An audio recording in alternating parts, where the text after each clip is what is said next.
Michael, has everyone reported in okay after Tuesday?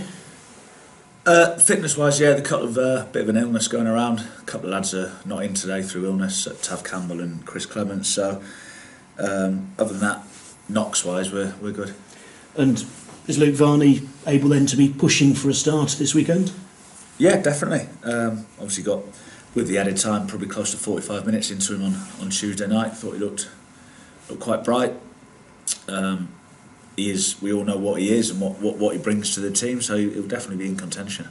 And actually, how much of a lift did you feel that he brought to the team? Because as soon as he came on, bang, he's almost getting on the end of a chance.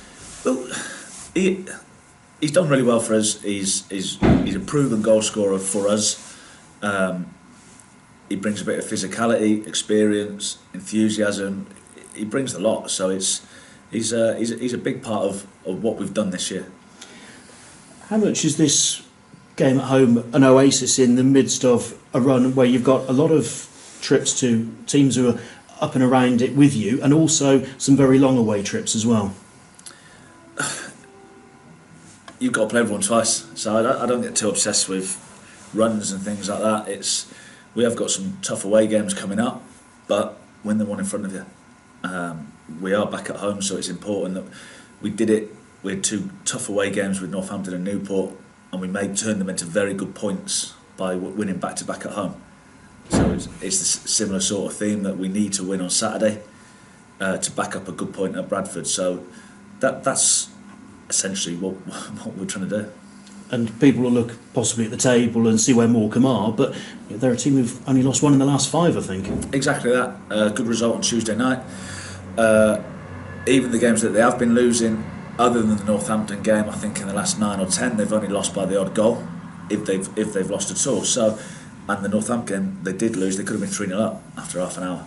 So we're under no illusions that we don't think we've become all of a sudden a big team in this league and we've got any divine right to go and beat Morecambe at home. They've changed the manager. They've brought some good players in.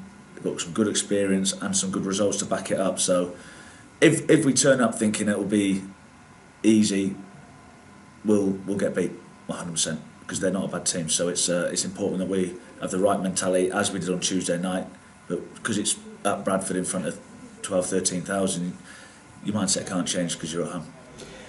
You'll say it's all about you, obviously, and to an extent that's what you can control, but how difficult is it when you're scouting opponents and they're bringing new players in January? Does that mean your research has to be a little bit more lastminute.com? No, not really.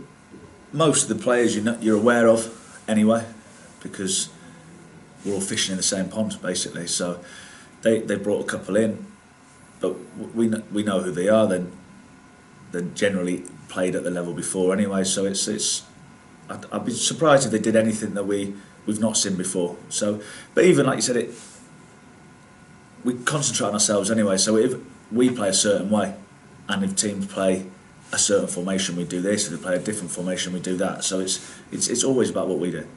And those reactions, I mean, you've been here a season and a half now. Do you feel that those reactions, when you need to sort of switch to plan B, plan C, they're sort of clockwork these days? I wouldn't say it's clockwork, but the players know. Even for example, after 2 minutes in the second half on Tuesday night, we moved toes in, went to a back four, went into a diamond. And I'm not sure what formation we're playing in the last 10 minutes, because I think we have 5 up front trying to win the game. So, but it's definitely progressed probably in the last 3 or 4 months of flipping sort of different formations.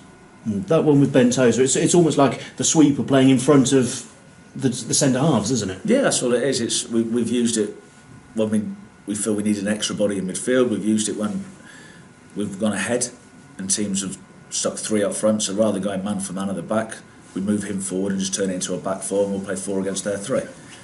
He's quite comfortable in there, and now the other people know their roles and how they've got to tweak where their start positions are. So it's a powerful weapon to have.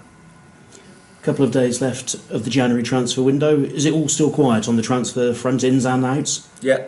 Obviously the phone's constantly ringing, you're always looking, but I've said it before, I won't bring someone in just for the sake of bringing somebody in.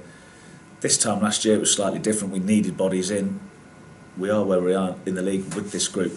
So if the right one comes available, we'll we'll definitely take them. But it's not a case of we're desperately in need of that position there. So wait and see. Are you still sort of, would your gut be expecting it to stay that way, sort of quiet as well? Yeah, it's a genuine fit. If the window shut now, I wouldn't be disappointed. This time last year it would have been slightly different because I think we needed bodies in the door.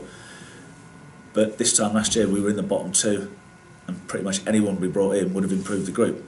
That's not the case now. So we need to be. It's not just about one player. It's about the group. It's a together group at the minute. So we need to be careful of who and what we bring in. So like I said, if we bring somebody in, it is a big if. They need to be the right one. And you mentioned one or two illnesses. Could that sort of possibly be a route for Ryan Broom and Ruben Reid to get back into the squad after a couple of extra days rest and work? Well, they'll be in contention anyway, illness or not. They'll have had an extra couple of days training. I think I said after the game the other day, it sometimes has a funny way of working itself out. So just when you think you've got to leave 3 or 4 lads out of the squad, something happens. So we'll pick what we believe is the right team and the right subs to impact the game.